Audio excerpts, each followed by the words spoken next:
Bismillahirrahmanirrahim. Assalamualaikum warahmatullahi wabarakatuh. Alhamdulillahirabbil alamin wal aqibatu lil muttaqin wala udwana illa 'alal zalimin. Wassalatu wassalamu ala hadan nabiyil karim sayyidina wa maulana Muhammadin wa ala alihi wa ashabihi wa man tabi'ahu bi ihsanin ila yaumiddin. Asyhadu an la ilaha illallah wahdahu la syarikalah al-malikul haqqul mubin wa asyhadu anna Muhammadan abduhu wa rasuluhu shadiqul wa'dil amin. A'udzu billahi minasyaitonir rajim. Bismillahirrahmanirrahim. Ya ayyuhalladzina amanu taqullaha haqqa tuqatih wa la tamutunna illa wa antum muslimun. Wa qala an-nabiyyu sallallahu alaihi wasallam la yadkhulul jannah man kana fi qalbihi mithqala dzarratin min kibrin. Shadaqallah wa shadaqa rasuluhun nabiyul karim wa nahnu ala dzalika minasyahidin. Hadirin jamaah salat subuh yang sama-sama mengharapkan ridha Allah Subhanahu wa taala di hari yang ke-27 bulan Ramadan 1443 Hijriah ini, mengawali kegiatan kita, diawali di waktu dini hari tadi kita melaksanakan Qiyamul Lail. Setelah semalaman kita melaksanakan iktikaf di masjid ini, kemudian dilanjutkan dengan sholat subuh secara berjamaah dan dilanjutkan kembali kita dalam majlis ta'lim. Mudah-mudahan senantiasa kita bermohon kepada Allah setiap amal dan perilaku kita di bulan saum ini mendapatkan nilai di sisi Allah dan diterima sebagai amal ibadah dengan pahala yang berlipat ganda. Amin ya rabbal alamin. Oleh sebab itu, sudah sepatutnya bagi kita senantiasa memanjatkan puji dan syukur kepada Allah atas segala limpahan nikmat dan karunia-Nya kepada kita, sehingga alhamdulillah kita masih diberikan kesempatan oleh Allah untuk menikmati jamuan Allah berupa hadirnya bulan Ramadan pada kehidupan kita. Sebab tidak sedikit di antara saudara-saudara kita, sanak saudara kita, keluarga kita, tetangga yang mengharapkan memasuki bulan Ramadan tahun ini, tetapi Allah berkehendak lain, sudah menjemputnya terlebih dahulu. Sekali lagi, syukur kita patut kita panjatkan kehadirat Allah Subhanahu wa taala. Salawat beserta salam semoga senantiasa tercurah limpahkan atas junjungan alam Nabi besar Muhammad sallallahu alaihi wasallam, keluarganya, para sahabatnya, para tabi'in, para tabi'in dan umatnya, termasuk mudah-mudahan kepada kita sekalian dan umatnya hingga akhir zaman. Amin ya rabbal alamin. Hadirin jamaah rahimakumullah, pada kultum kali ini tema yang disodorkan kepada saya dari panitia adalah mengukur kadar keimanan kita. Hadirin jamaah rahimakumullah, berbicara masalah keimanan maka tidak terlepas dari 3 unsur atau 3 pilar yang mesti hadir pada diri kita, pada keimanan kita, yang mana apabila salah satu unsur itu tidak hadir, tidak ada pada diri kita, maka boleh dikatakan keimanan kita adalah keimanan yang bohong atau telah gagal keimanan kita. Yang pertama adalah hati. Kita tahu bahwa iman ini keyakinan ini awalnya lahir dari hati kita. Kita yakin seyakin-yakinnya dengan apa yang kita percayai.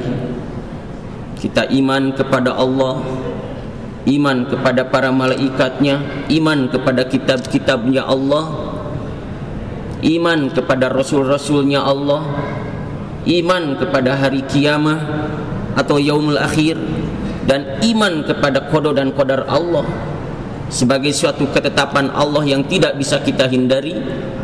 Maka itu awalnya lahir dari hati kita,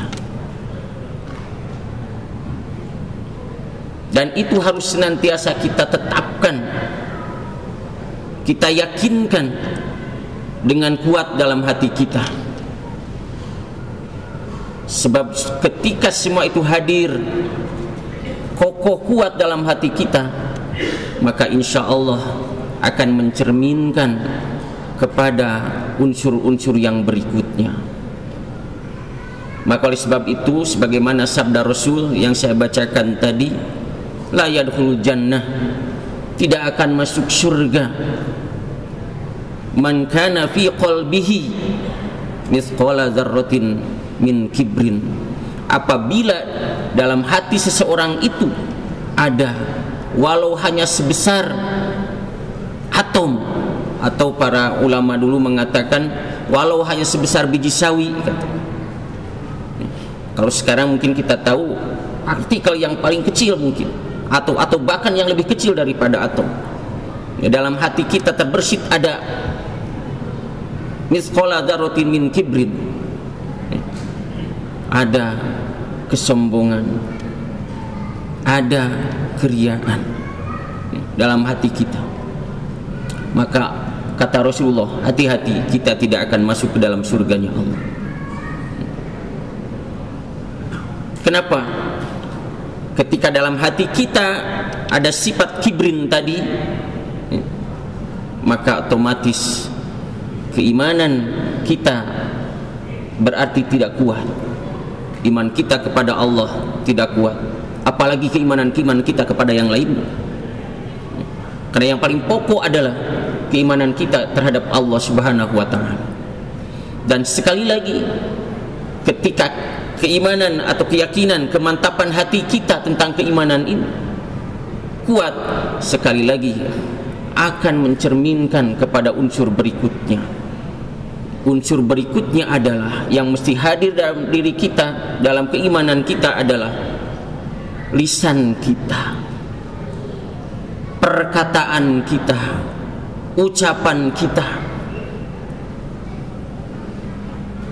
Ketika keimanan kita di dalam hati ditanamkan secara kuat, secara kokoh, maka insya Allah akan keluar dari mulut kita, dari lisan kita, perkataan-perkataan yang mengandung kebaikan, perkataan-perkataan yang mengandung makna yang luar biasa.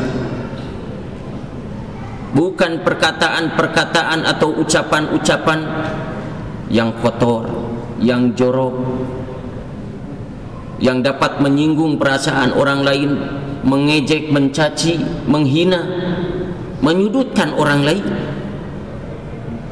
Tetapi ketika keimanan itu kuat hadir dalam hati kita, maka yang keluar adalah perkataan-perkataan yang terbaik. Lisannya senantiasa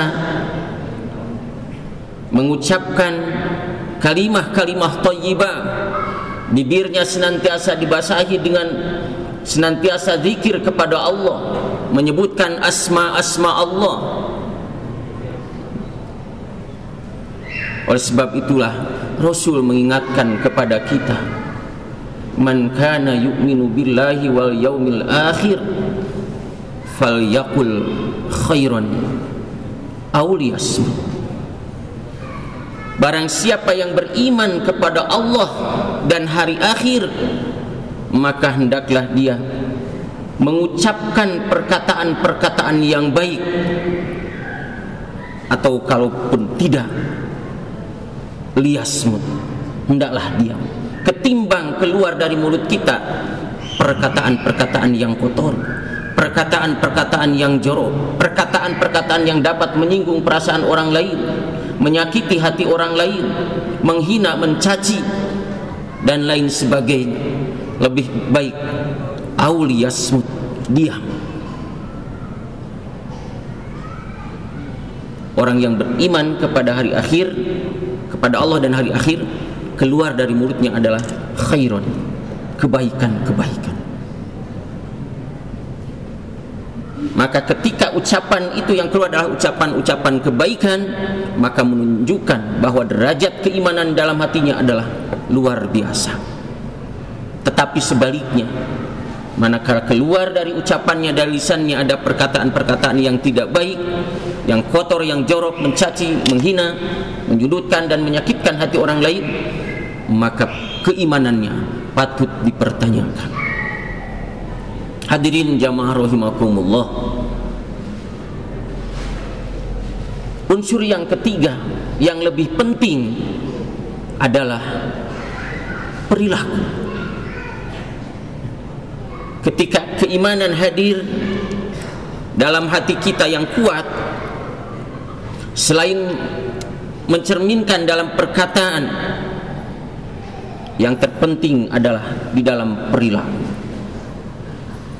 Menunjukkan kualitas ibadah kita yang mahdoh misalkan, apalagi yang ghair mahdohnya, hablum minallahnya, hablum minannasnya, hubungan kita kepada Allah ditunjukkan kita dengan melaksanakan ibadah ritual kepada Allah. Ketika kita imannya baik, maka insya Allah ibadah sholatnya pun akan baik. Minimal ketika terdengar panggilan dari Allah melalui lantunan muazin dari masjid, maka kita bersegera untuk menuju panggilan itu. Karena kalimat di dalam azan itu yang dipanggil adalah, yang diserukan adalah hayya 'alas shalah, hayya 'alal falah. Bukan hayya, tapi hayya. Maknanya di dalam bahasa Arab, hayya itu adalah mengajak untuk segera perbuatan itu dilakukan. Maka kalimat dalam azan seruannya adalah hayya 'alas shalah. Mari kita bersegera untuk melakukan ibadah sholat. Hayya 'alal falah. Mari kita bersegera untuk menuju kemenangan, kesuksesan, kebahagiaan. Maka orang yang imannya baik, ketika mendengar seruan Allah tersebut, bersegera untuk memenuhi undangan atau panggilan Allah tersebut. Belum lagi mungkin ketika kita melaksanakan ibadah sholatnya, ada sholat yang khusyuk, yang tentu kita semua masih belajar. Belum ada di antara kita yang dikatakan ahli di dalam sholat. Kita masih tetap belajar dan belajar untuk menuju kepada derajat ahli sholat itu. Kita belajar dan terus belajar untuk meningkatkan kekhusyuan di dalam ibadah sholat misalnya. Maka ketika sholatnya minimal yang wajib sehari 5 kali kita penuhi tepat waktu, kita takbir bareng dengan takbiratul ihramnya imam, maka insya Allah itu menunjukkan derajat keimanan kita baik. Begitu pula ketika Allah memerintahkan kepada kita wa atuz zakat, laksanakan, tunaikan zakat, maka kita tidak nanti-nantikan bulan Ramadan hadir. Salah satu perintahnya adalah untuk menunaikan zakat fitrah bagi kita kaum muslimin dan muslimat yang diberikan kemampuan oleh Allah. Tunaikan zakat fitrahnya. Yang Allah minta, yang Allah perintahkan kepada kita, menurut hadis Rasul adalah 2,5 kilogram kalau dikonversikan kepada kilogram, itu berdasarkan pendapat Imam Syafi'i, Imam Hambali, tetapi Imam Hanafi mengatakan 3,8 kilogram. Ketika dikonversikan kepada uang, disesuaikan dengan berapa biaya yang kita keluarkan atau berapa biasanya kita mengkonsumsi makanan pokok tersebut. Maka ketika Basnas mengeluarkan aturan bagi Kota Bandung misalkan Rp32.500, bukan berarti itu mesti kita segitu semuanya. Itu hanya patokan saja. Bagi kita yang mengkonsumsi mungkin makanan atau berasnya yang sekilonya lebih dari 13.000, ya disesuaikan. Bukan berarti kita makannya berasnya yang 20.000 sekilo tapi ngeluarin zakatnya 32.500, tidak.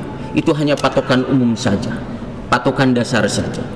Sekali lagi, yang Allah minta kepada kita hanya 2,5 kilogram atau 3,8 kilogram.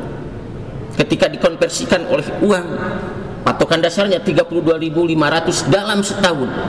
Mari kita mengkoreksi diri kita. Berapa juta rupiah dalam setahun yang kita keluarkan untuk hanya makan dan minum saja? Yang Allah minta hanya 32.500. Berapa kilogram beras yang kita makan dalam setahun? Yang Allah minta hanya 2,5 kilogram atau 3,8 kilogram dalam setahun. Tidak banyak yang Allah minta. Sedikit sekali. Jauh perbandingnya ketika dibandingkan dengan apa yang kita konsumsi. Berapa banyak yang kita konsumsi? Mumpung masih ada waktu, mari kita tunaikan zakat yang sifatnya kewajiban secara fardiyah, secara pribadi-pribadi. Belum lagi zakat yang lainnya, zakat mal.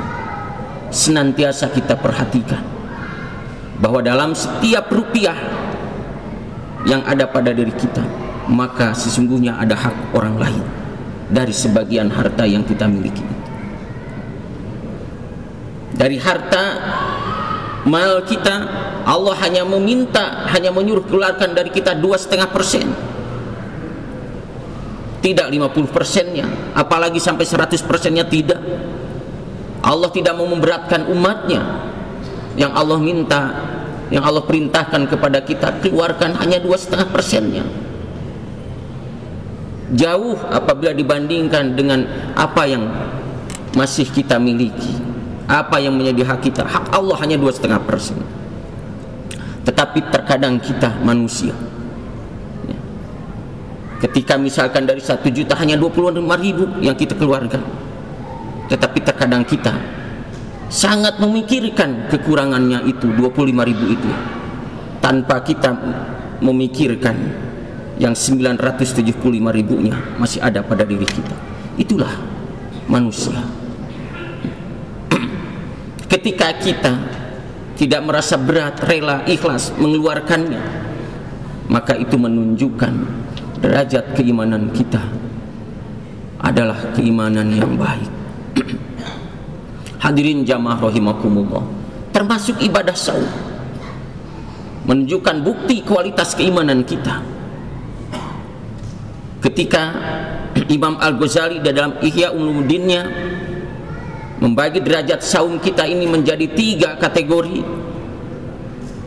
Ada saumul am, saumnya kaum awam, di mana hanya mampu menahan dahaga dan lapar saja, serta menahan dari yang membatalkan puasa secara zahiriyah, termasuk diantaranya hubungan suami istri bagi kita yang sudah bersuami istri, hanya mampu begitu saja. Atau naik sedikit kita, saumul khusus, di mana selain menahan dari hal-hal yang membatalkan puasa secara zahir tadi, meningkatkan kita menahan seluruh anggota tubuh kita untuk terjerumus kepada kemaksiatan. Atau bahkan kita naik lagi levelnya saum kita kepada saum yang derajat yang ketiga, derajat yang paling tinggi atau khususul khusus. Selain kita mampu menahan kemaksiatan dari anggota tubuh kita, adalah saumnya hati kita. Maka dari sana kita sudah bisa mengukur derajat keimanan kita. Dalam hal saum, di mana posisi derajat keimanan kita di dalam melakukan saum ini? Hadirin jamaah rahimakumullah, keimanan kita memang terkadang yazid, bertambah, wa yanqus, juga terkadang nurun, lemah. Ketika keimanan kita sedang naik, ya, ibadah kita serasa nikmat, kita lakukan semangat untuk melakukan amal-amal ibadah. Buktinya di bulan Ramadan ini, alhamdulillah, ya, mungkin keimanan kita sedang membaik, ya, sehingga amal ibadah ritual kita lakukan dengan penuh semangat. Tetapi terkadang turun kembali, yankus. Ujiannya, buktinya, kita koreksi ketika memasuki bulan Syawal. Apakah kita mampu mempertahankan, ya, kualitas amal ibadah kita yang sudah kita lakukan selama sebulan di bulan Ramadan ini, bahkan di 10 terakhir bulan Ramadan ini kita meningkatkan dengan kita beriktikaf, ya. Baca Qur'annya kita tingkatkan kembali, qiyamul lailnya, ya, di 10 hari terakhir ini. Tetapi sekali lagi ujiannya ada di 11 bulan ke depannya. Apakah kita mampu mempertahankan amaliyah-amaliyah yang sedang kita lakukan di bulan Ramadan ini? Mudah-mudahan Allah senantiasa memberikan hidayah dan taufiknya kepada kita, sehingga kita diberikan keistiqomahan oleh Allah untuk senantiasa dapat menjaga kualitas keimanan dan ketakwaan kita kepada Allah, yang diiringi tentu dengan amaliyah-amaliyah kebaikan yang dapat mengundang pahala dari Allah Subhanahu wa ta'ala. Hadirin jamaah rahimakumullah, demikian barangkali tausiah yang bisa sampaikan pada kesempatan ini. Mudah-mudahan ada guna dan manfaatnya, wabil khusus bagi saya pribadi, umumnya bagi jamaah semuanya. Sekali lagi, mudah-mudahan seluruh amal ibadah kita, baik saum kita, salat kita, qiyamul lail kita, tilawah kita, sujud dan ruku kita, zikir kita di bulan Ramadan ini adalah mendapatkan balasan yang terbaik di sisi Allah. Amin ya rabbal alamin.